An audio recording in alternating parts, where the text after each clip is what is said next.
भारतीय जनता पार्टीला राज्य पातळीवर, देश पातळीवर किंवा भारतीय जनता पार्टीच्या कार्यकर्त्याला सन्मानाची आणि त्याच्या कर्तृत्वाच्या कौतुकाची ज्या वेळेला आवश्यकता असते त्यावेळेला हे दोन्ही नेते आपल्या पाठीशी खंबीरपणे उभे असतात।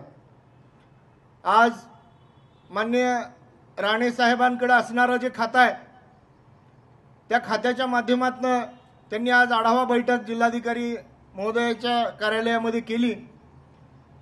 राणे साहेब, आपल्याकडे मत्स्योद्योगाचं खातं आहे, आमच्याकडे येरमाळा मच्छी नावानं मासा फेमस आहे। म्हणजे माशाचा कुठला प्रकार आहे मी खात नसल्यामुळे मला माहित नाही, परंतु इथं उपस्थित असलेले आमचे येरमाळा सर्कलचे किंवा त्या परिसरातले कळंब तालुक्यातल्या सगळ्यांना येरमाळा मच्छी परिचित आहे।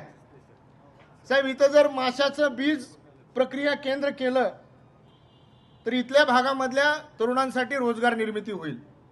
इथं साधारणतः लहान मोठी अशी 450 तळी आहेत आणि 450 तळ्यांवर 450 संस्था काम करतात, परंतु बहुतांशी संस्था ह्या पूर्वीच्या कालावधीपासून आलेल्या काँग्रेस आणि राष्ट्रवादीच्या संस्था आहेत। भारतीय जनता पार्टीच्या कार्यकर्त्यांच्या सुद्धा अनेक संस्था आहेत, परंतु आज त्यांच्या गावामध्ये, त्यांच्या परिसरामध्ये असणाऱ्या तळ्यावर आपल्या विरोधकांची संस्था काम करताना त्यांना पाहावी लागते।